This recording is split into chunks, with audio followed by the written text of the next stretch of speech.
For most of human history, power came from land, armies, and kings. Empires rose by conquering territory. They ruled by force. They collapsed when that force failed. But in the 20th century, something changed forever. Power stopped coming from swords. It stopped coming from ships. It stopped coming from gold buried in castles. And it started coming from paper, from contracts, from numbers written in ledgers, from deals signed in quiet rooms, from decisions made by men that most people never saw. While nations fought wars in public, another war was being fought in private. A financial war. A war over who would control money itself. Because whoever controls money does not need to control armies. They control everything else. By the early 1900s, London was still the center of global finance. British banks funded trade. British insurance protected shipping. British currency settled international payments. The pound was trusted everywhere. London decided who received credit, who received investment, who survived recessions, who collapsed. But beneath the surface, something new was growing across the Atlantic. In a country that had once been a colony, in a nation that had once depended on British money to survive, the United States.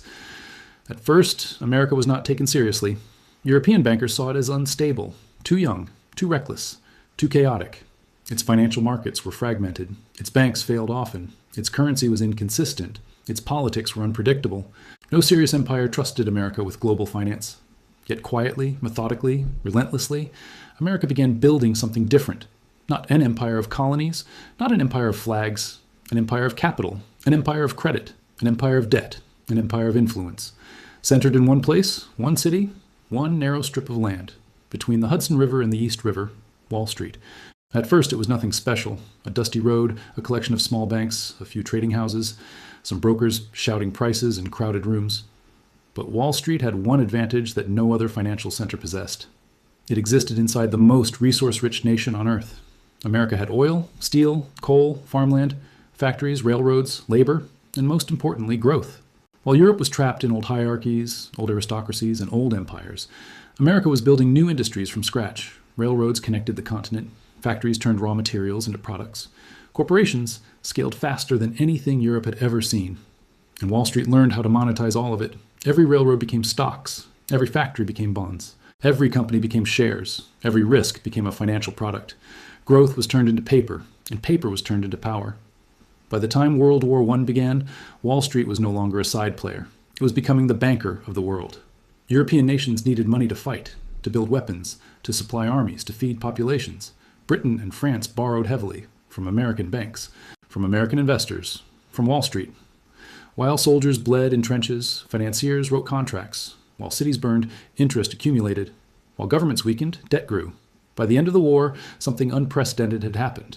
The old empires were broke. The new empire was rich. Europe owed America billions. Its gold flowed west. Its financial dependence deepened. Its power shifted silently. For the first time in history, the world's financial center was no longer in Europe. It was in New York, but this was only the beginning, because Wall Street was about to learn how to turn temporary advantage into permanent control. And once that happened, global finance would never be the same again. After World War I ended, the world was exhausted.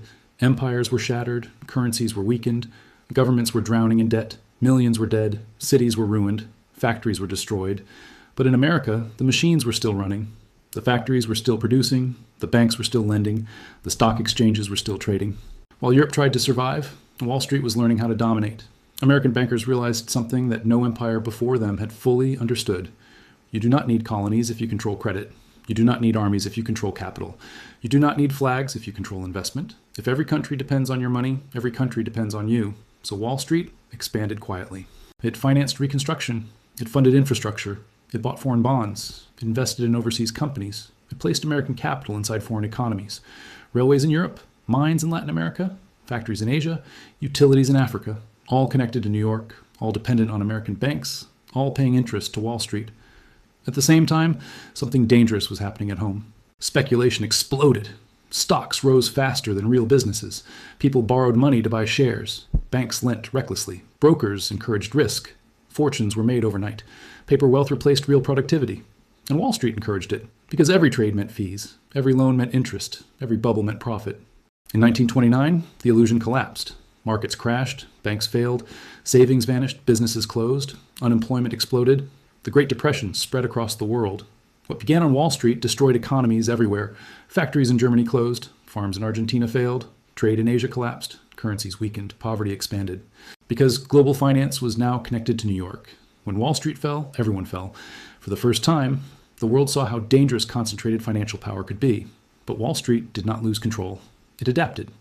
The American government intervened, banks were restructured, markets were regulated, confidence was rebuilt.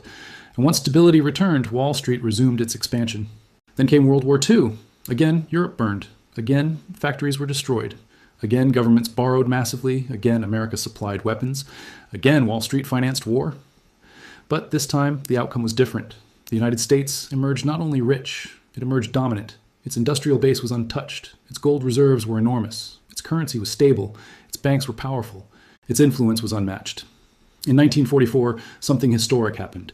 Representatives from 44 countries met in Bretton Woods, New Hampshire. They redesigned the global financial system, and they designed it around America. The dollar became the world's reserve currency. Other currencies were tied to it. International trade was settled in dollars. Central banks held dollars as reserves. Global finance revolved around American money, and Wall Street became the center of that system. From that moment on, every major transaction passed through New York. Oil trades, commodity deals, debt markets, corporate finance, currency exchanges, all linked to Wall Street. If a country wanted investment, it needed access to American capital. If it wanted stability, it needed dollars. If it wanted growth, it needed Wall Street. And slowly, invisibly, power was transferred. Not through conquest, not through invasion, not through occupation, through spreadsheets, through contracts, through credit ratings, through bond yields, through financial leverage. Wall Street had become the nervous system of the global economy, and every nation was plugged into it. But absolute power creates absolute risk, and soon that system would be tested in ways no one expected. By the late 20th century, Wall Street no longer looked like a marketplace. It looked like a command center. Screens replaced trading pits. Algorithms replaced shouting brokers. Data moved faster than governments could react. Money crossed borders in milliseconds. Trillions flowed every day, invisible, untraceable, unstoppable. Banks merged into giants. Investment firms became empires. Hedge funds controlled nations' debts. Rating agencies decided which countries survived. A downgrade could destroy an economy. A rumor could collapse a currency. A capital flight could trigger mass unemployment. And all of it passed through New York. Wall Street was no longer financing the world. It was managing the world. Then came 2008. The system cracked. Mortgage debt exploded. Derivatives collapsed. Banks failed. Markets froze. Pensions vanished. Homes were lost. Families were ruined. Trillions disappeared. And once again, the collapse began on Wall Street. Once again, the world paid the price. Europe entered crisis. Asia slowed. Developing nations suffered. Trade collapsed. Confidence evaporated. But something shocking happened. The largest banks were rescued. Governments printed money. Central banks injected liquidity. Losses were socialized. Profits remained private. Wall Street survived. Stronger, bigger, more concentrated, more powerful. The lesson was clear. It was too central to fail, too connected to collapse, too embedded to dismantle. So it became untouchable. After that, finance entered a new phase. Quantitative easing flooded markets. Interest rates collapsed. Asset prices exploded. Stocks rose. Real estate surged. Bonds inflated. Wealth concentrated. The rich grew richer. The middle stagnated. The poor fell behind. Money no longer rewarded work. It rewarded ownership. It rewarded access. It rewarded proximity to financial power. And Wall Street controlled access. Then came the pandemic. Economies froze. Supply chains broke. Businesses shut down. People stayed home. Fear spread. And once again, central banks responded. With trillions, with stimulus, with emergency lending, with unlimited liquidity, markets recovered faster than societies. Stocks soared while unemployment remained high. Wealth expanded at the top. Debt expanded everywhere else. And Wall Street grew again. Today, global finance is more centralized than ever. A handful of institutions move more money than entire nations. A few trading desks influence commodity prices worldwide. A small group of firms shape pension funds, mortgages, currencies, and governments. Decisions made in Manhattan affect farmers in Africa, workers in Asia, families in Europe, entrepreneurs in South America, every paycheck, every loan, every investment, every pension, every retirement, all connected, all dependent, all vulnerable. This is the hidden architecture of modern power, not kings, not presidents, not generals, balance sheets, credit lines, interest rates, liquidity flows, risk models. And most people never see it. They only feel it. When prices rise, when jobs vanish, when savings shrink, when debt grows, when opportunity disappears. History teaches one brutal lesson. Every empire that concentrated financial power eventually collapsed under its own weight. Venice, Genoa, Amsterdam, London. Each believed its system was permanent. Each believed it was untouchable. Each believed it was different. None were.